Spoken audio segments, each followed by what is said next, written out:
seja diferente. Que Deus possa te surpreender aqui neste lugar.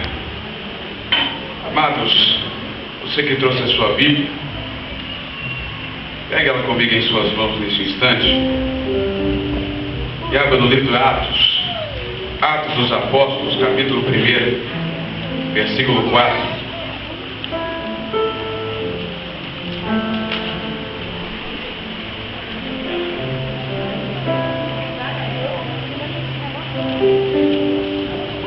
Deus abençoe meus irmãos da galeria, pessoal da minha esquerda, da minha direita, que vocês possam ser abençoados aqui esta noite.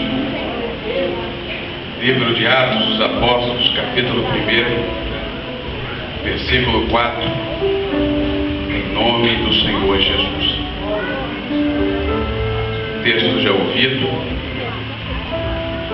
mas nós vamos aprender um pouco mais. Você que encontrou, diga amém. Você que não encontrou, diga estou procurando. Então vamos ler, que diz da seguinte maneira: e estando com eles, determinou-lhes que não ausentasse de Jerusalém, mas que esperassem a promessa do Pai, que disse ele, de mim ouvistes. Vou repetir: e estando com eles, determinou-lhes que não se ausentasse de Jerusalém, mas que esperassem a promessa do Pai, que disse ele, de mim ouvistes. Feche os teus olhos. Soberano Deus, eterno Pai, ó Deus, o meu corpo, a minha vida está em tuas mãos neste instante, e a tua igreja, ó Pai, está aqui pronta e preparada para ouvir o Senhor falar, Deus. Pai, que neste momento o Senhor possa me usar com graça, com misericórdia, e que os meus irmãos, ó Deus, da minha esquerda e da minha direita, possam ser impactados com a palavra que o Senhor colocou em meu coração. Deus, que esta noite, Pai, eu acredito que a mudança vai acontecer. Eu acredito, ó Pai, que a transformação vai acontecer, Deus, porque Tu és o mesmo ontem, o mesmo hoje e será o mesmo eternamente. Deus, continue nos abençoando, continue, ó Pai, nos dando, ó Pai, este prazer de sentir a Tua presença neste lugar, e que o Senhor possa ter a liberdade em agir no nosso meio, que o Senhor possa fazer, ó Pai, o que o Senhor quiser aqui esta noite, porque eu sei que nós entramos aqui, ó Pai, de uma forma, mas eu quero profetizar e determinar, ó Deus, que nós não sairemos daqui da mesma forma que entramos, porque eu sei que o Senhor, ó Pai, está neste lugar e eu sinto a Tua presença. Deus, eis aqui, ó Pai, a Tua igreja, fale conosco, Pai, é o que eu te peço e te agradeço em nome de Jesus. Podeis assentar e dar um glória bem fervoroso para Deus em nome de Jesus. Aleluia, glória a Deus. Amados, lendo e relendo este texto, nós sabemos que este versículo ele antecede um grande acontecimento em Jerusalém. Lendo e tentando entender e extrair um pouco mais, eu me deparei com uma questão.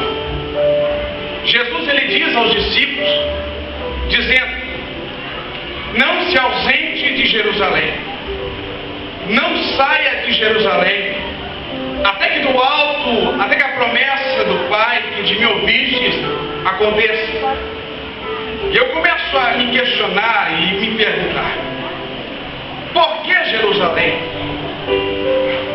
Por que Jesus ele menciona Jerusalém? Também em Lucas capítulo 24, versículo 49, também tem uma citação desta mesma informação. Lucas escrevendo, dizendo para que os discípulos não se retirassem de Jerusalém, esperassem que se cumprisse a promessa de Deus. E qual promessa seria essa, pregador? Quando Deus ele usou o profeta Joel no capítulo 2, versículo 28, dizendo: e a dizer nos últimos dias que eu derramarei do meu espírito sobre toda a carne, e vossos filhos e vossas filhas profetizarão, vossos jovens terão visões e os vossos velhos terão sonhos. Essa mesma promessa, ela agora, depois de algum certo período de tempo, ela vai se acontecer, ela vai acontecer. Mas eu quero questionar a questão de Jerusalém. É certo que Jerusalém aconteceu inúmeras coisas, inúmeras situações em que pessoas foram abençoadas, pessoas foram curadas, pessoas foram restauradas, pessoas foram tomadas de tal forma.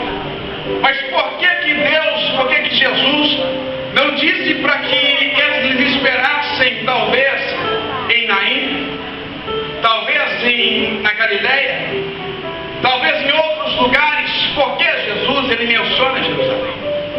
Eu começo a tentar entender isso. Eu começo a ver que a questão que Jesus ele não observou os feitos que aconteceram na cidade. Porque se Jesus fosse observar as circunstâncias que acontecia nas cidades, ele poderia muito bem ter condições de escolher outras cidades.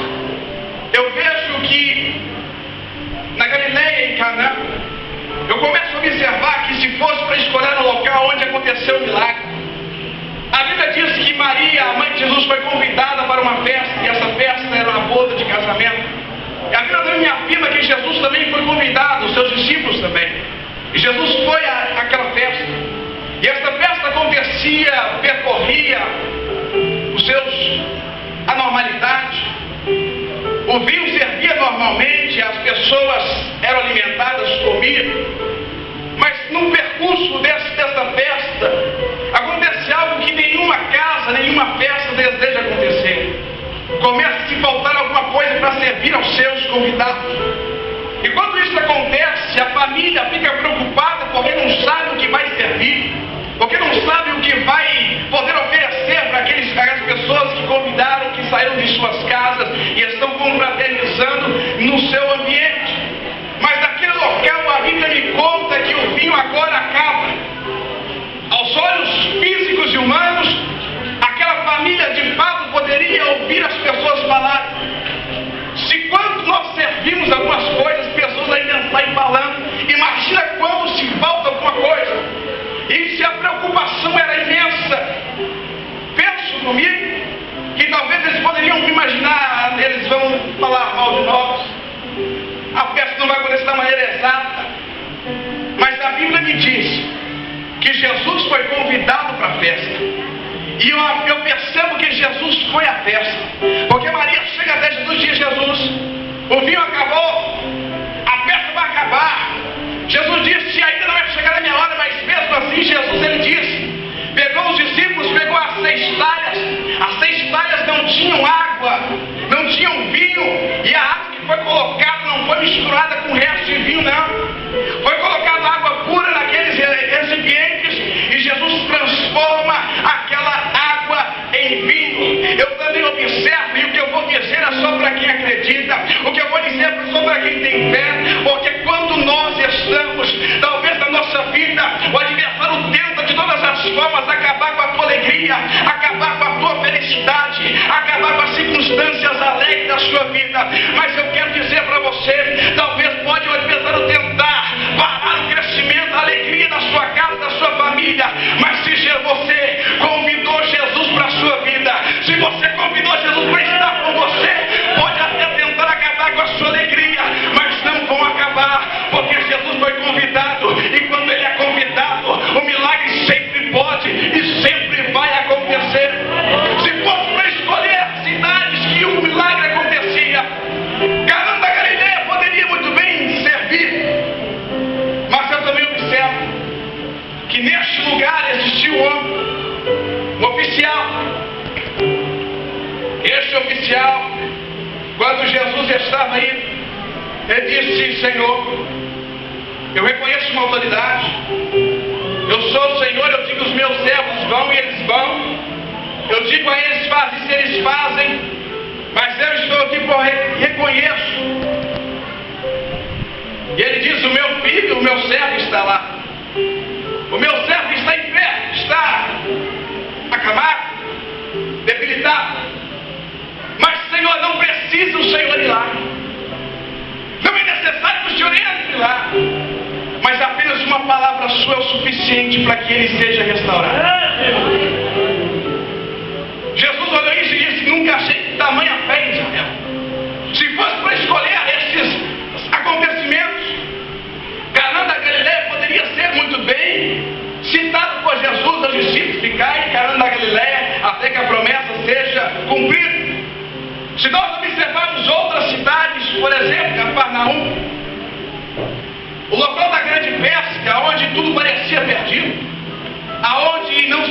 não tinha o que pescar, os peixes pareciam que tinham sumido.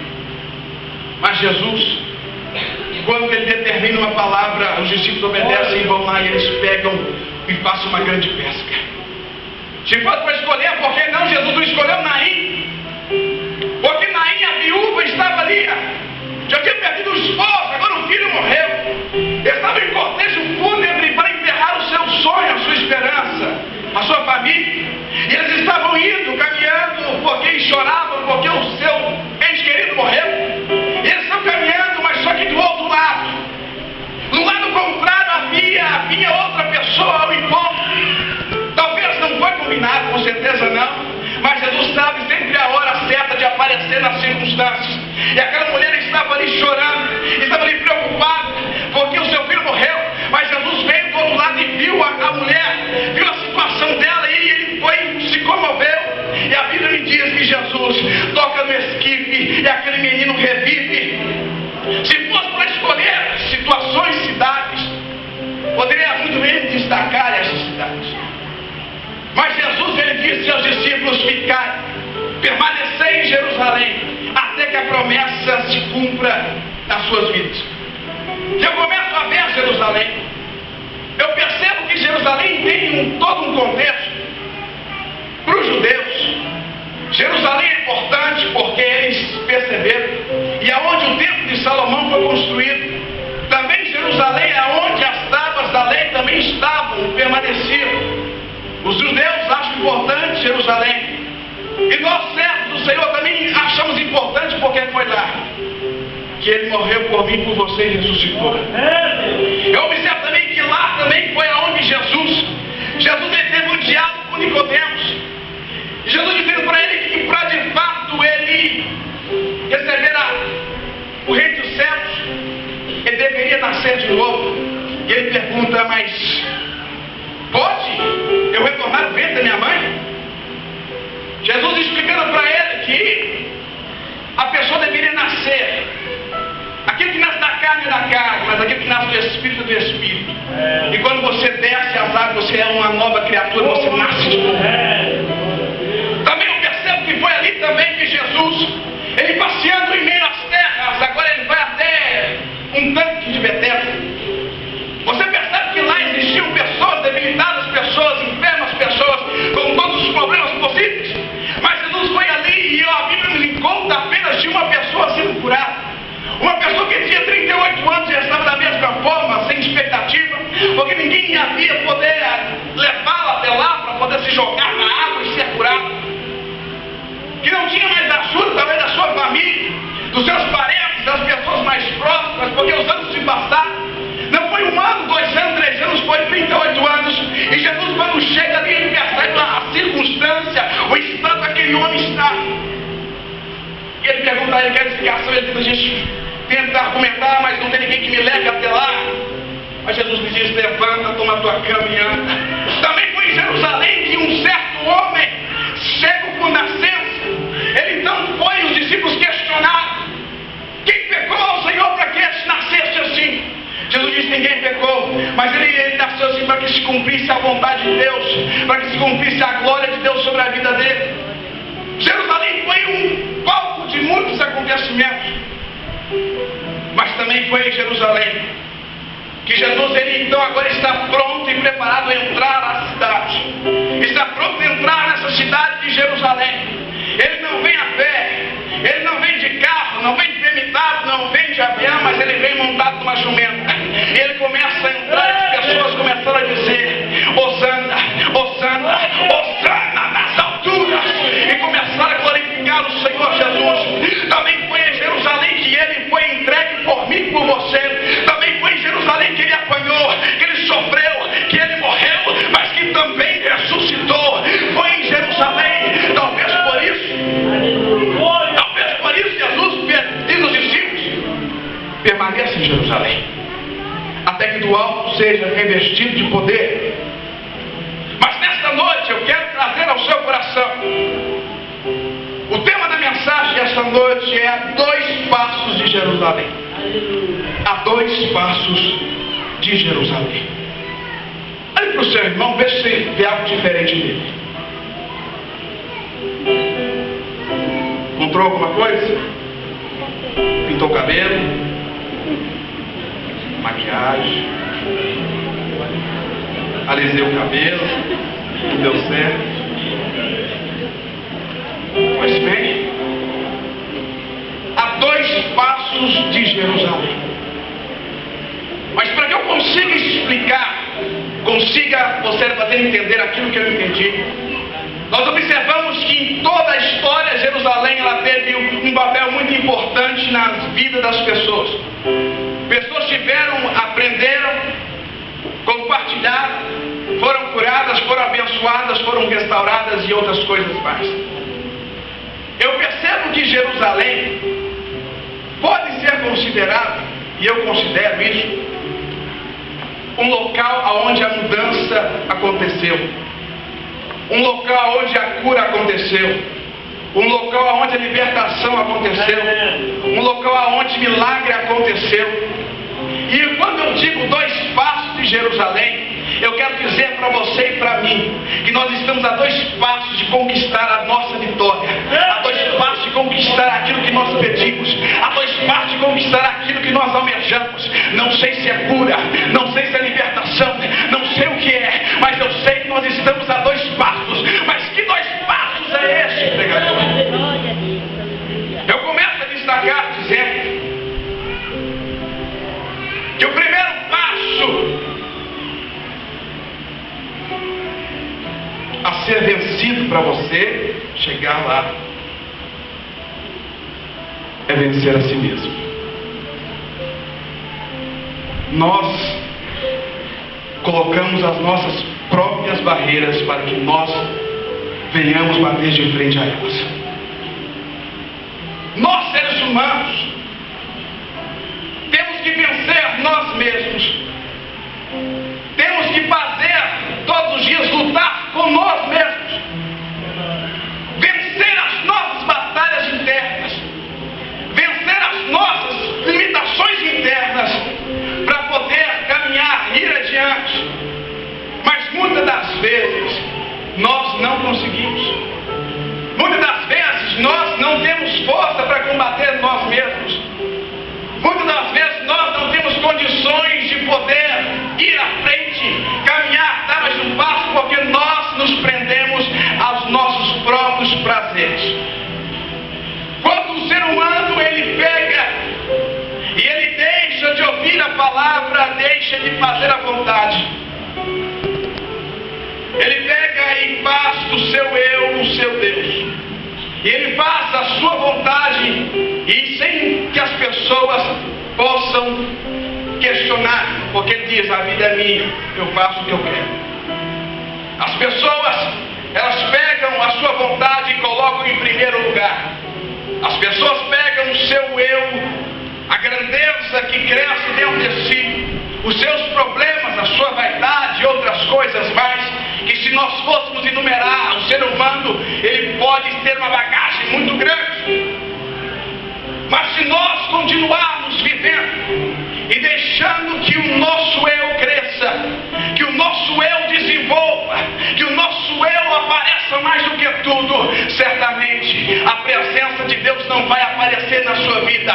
Se eu e você continuarmos fazendo da mesma forma, fazendo os nossos problemas, os nossos medos, as nossas limitações, as barreiras, nós ficaremos no mesmo lugar, sem poder ir adiante, só com uma alternativa: retroceder. E quem retrocede sabe o que acontece: as coisas não são boas, as coisas não são felizes. Se talvez você está triste, a tristeza aumenta. Se talvez o problema está pequeno, o problema vai aumentar, porque nós preferimos retroceder do que transpor a dificuldade, do que vencer as nossas limitações. Mas nesta noite, este passo precisa ser vencido. E o que eu vou dizer aqui esta noite é para só que acredita, porque a Bíblia não mudou, a palavra continua a mesma. O problema não é a palavra, o problema não é o templo, o problema não é a bateria, o instrumento, o som, o problema não é o microfone, o problema somos eu e você, que tenta todas as vezes parar o crescimento de Deus na sua vida.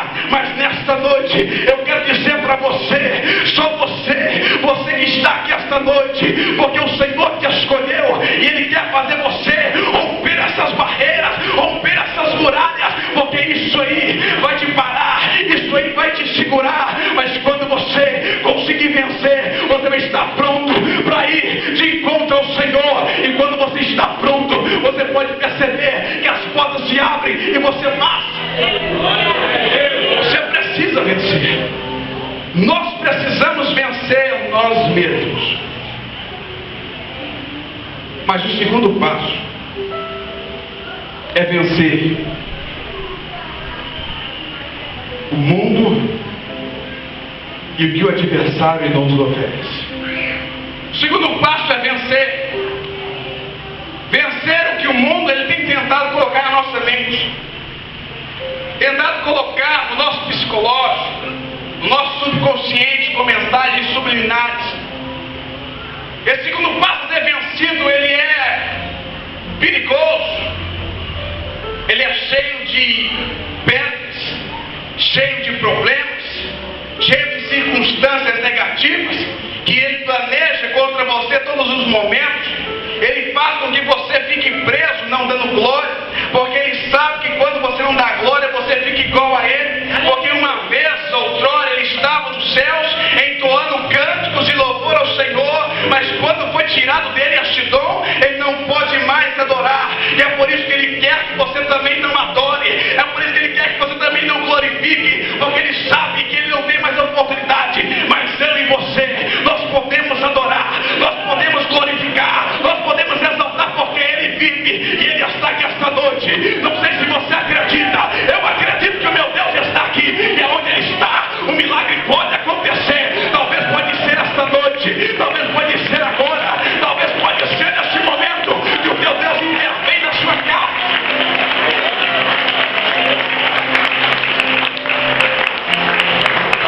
O adversário, ele tenta, sim, tenta. Ele tem poder, tem. Mas o nosso Deus é todo, mas todo poderoso. Você vai passar um aperto,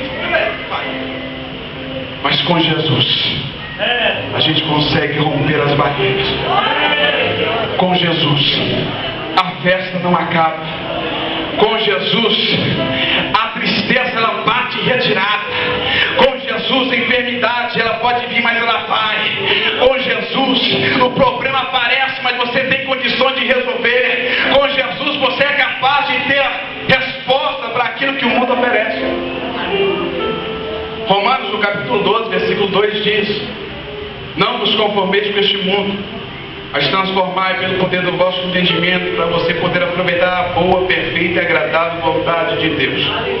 Quando nós, de fato, não damos o passo que é vencer nós mesmos, quando nós não damos o passo de vencer o mundo e no que o mundo há, nós ficamos presos mentalmente na onde você está estagnado, sem perspectiva de melhora, sem perspectiva de crescimento. Você olha para a sua casa, vê problema, você olha para a sua família, vê problema, você olha para o seu emprego, vê problema, vê tumulto, vê complicação, você olha para a sua vida, você olha para o espelho, você olha para o espelho e já começa a dizer: você está sofrendo, mas deixa eu te dizer uma coisa: se você continuar pensando negativamente, as coisas negativas vão até você, mas quando você pensar positivamente, você vai ver as coisas positivas vindo em te encontro a você. Se você continuar pensando pequeno, vai colher coisa pequena, mas se você pensar em coisa grande, com Deus você é capaz de alcançar, com Deus você é capaz de conquistar, com Deus você é capaz de fazer as coisas. Talvez você olhe para si mesmo,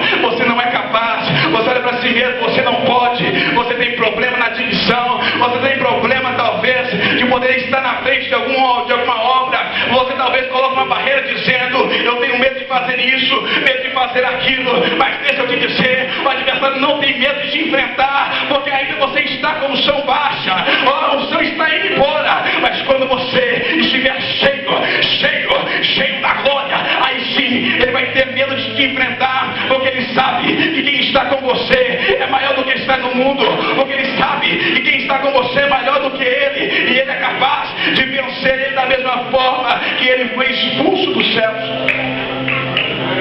Perceba, precisamos vencer nós mesmos. Fácil? Não. É necessária ajuda. Psicólogo? Não. Médico? Não. Mas Jesus, Ele classifica em todas as áreas da sua vida.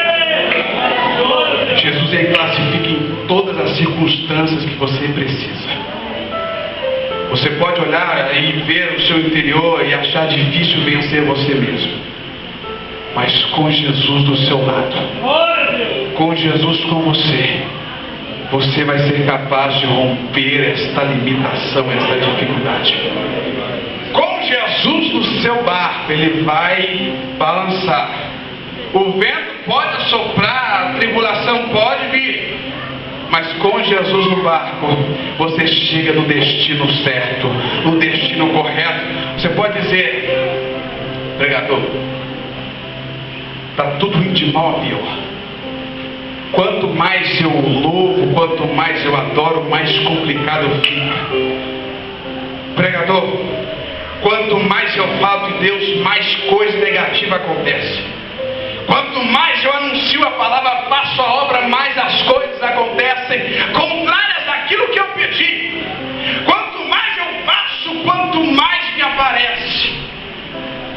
Deixa eu te dizer, o adversário, ele não se preocupa com aqueles que estão no mundo, mas ele se preocupa com aqueles que estão perto do Senhor, porque ele quer fazer com que eles percam o foco, percam a oportunidade, percam a chance de poder compartilhar de algo muito maior, que ainda há de ser revelado a mim e a você. Eu percebo que se nós vencermos nós mesmos, se nós vencermos o que o mundo oferece, se nós vencermos todas essas circunstâncias, nós estaremos próximos a entrar na Jerusalém. E eu não sei qual é a tua Jerusalém, mas se você conseguir vencer esses 2 passos, você é capaz de conquistar aquilo que te aguarda em Jerusalém. Pode ser transformação, pode. Pode ser unção, pode. Pode ser cura, pode. Tudo pode lá, porque se você vencer essas coisas que te prendem à terra, você logo, logo vai estar pertinho do Senhor, louvando, adorando, glorificando e exaltando a Ele. Eu percebo que um homem, Paulo, ele escreveu na segunda carta aos Coríntios, no capítulo 12, ele disse que um homem foi arrebatado. E ele ouviu palavras que eram inefáveis de falar, que eram inefáveis de poder pronunciar. Paulo não sabe descrever esta circunstância, mas a Bíblia me fala quando João, na ilha de Patmos, exilado, ele está ali e ele é visitado pelo Senhor. E ele começa a ouvir, começa a ver as 7 castais. E ele ouviu uma voz por detrás falando com ele. E ele, quando pôde olhar para trás, ele observou um ser, uma pessoa com vestes brancas. Ele observou que os seus cabelos eram brancos como a neve. Ele observou que os seus olhos eram como chamas de fogo, os seus pés como latão reluzente, e o seu rosto como o sol, quando ele está bem incandescente. E ele observou e olhou, e quando viu, a Bíblia diz que ele deu como morto, mas Jesus, ele colocou perto dele, e ele disse que ele era o alfa, o ômega, o princípio e o fim. Ele disse que era ele o Senhor, e que era para João escrever e mostrar e enviar as cartas às 7 igrejas. Também João, no capítulo 21, ou melhor, Apocalipse 21, João descreve dizendo que ele viu algo também, que ele teria condições talvez com as coisas físicas para poder dizer às pessoas. E o que João viu? Ele viu uma nova Jerusalém. Ele viu algo muito estranho, muros altos, com 12 portas, aonde cada porta tinha o nome de uma tribo. E ele começou a ver que tinha as cores, eram semelhantes às pedras preciosas que é possível contemplar na terra. João percebeu tudo isso, e ele observou que para se chegar lá, e é por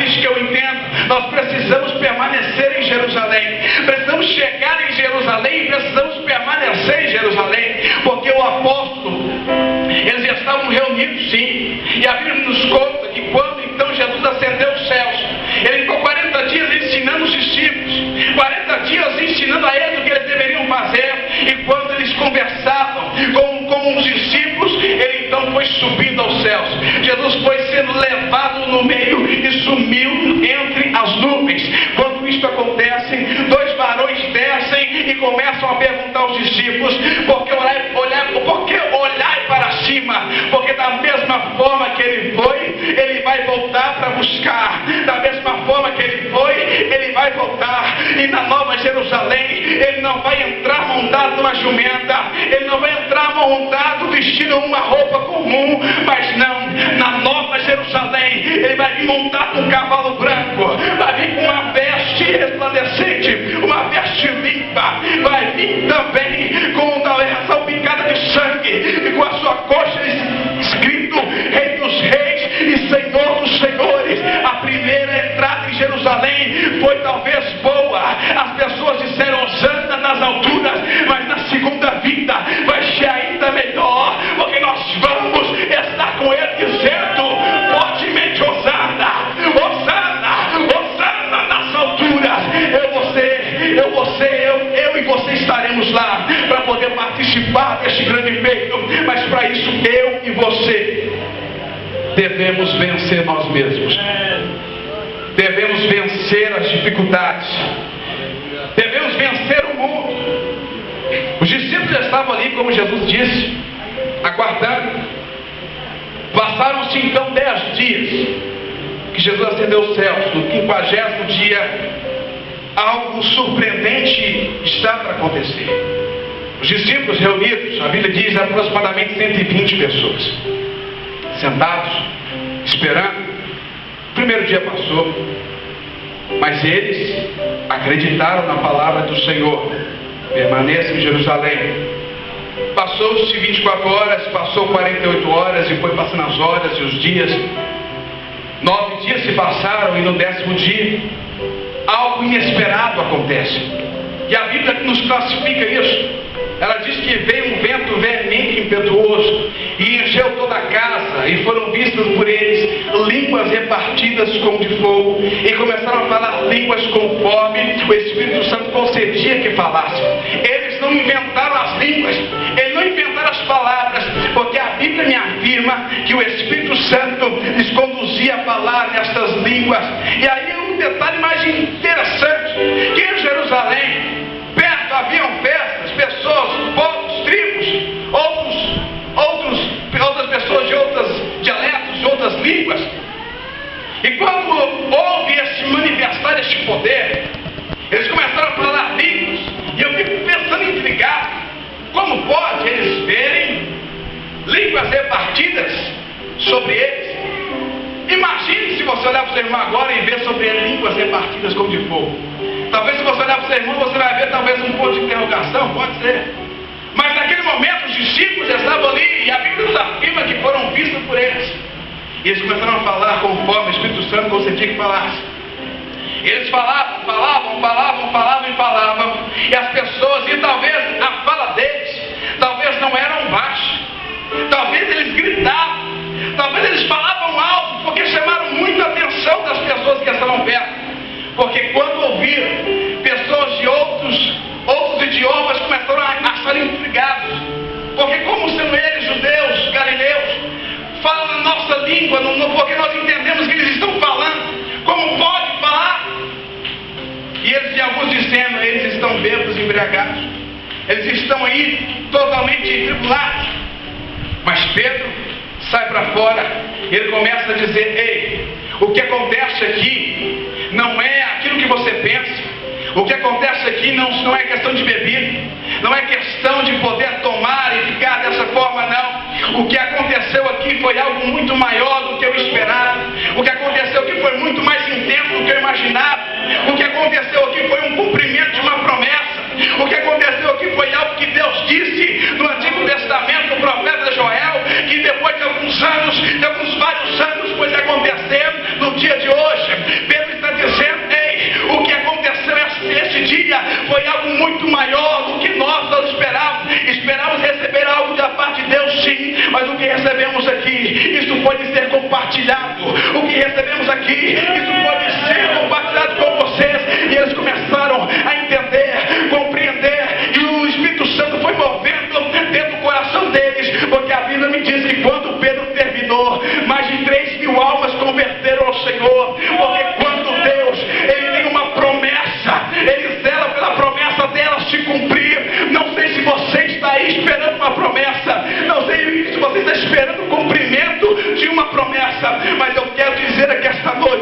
Deus me permitiu estar aqui esta noite para dizer para você, para dizer para a sua vida, que a promessa, ela vai acontecer.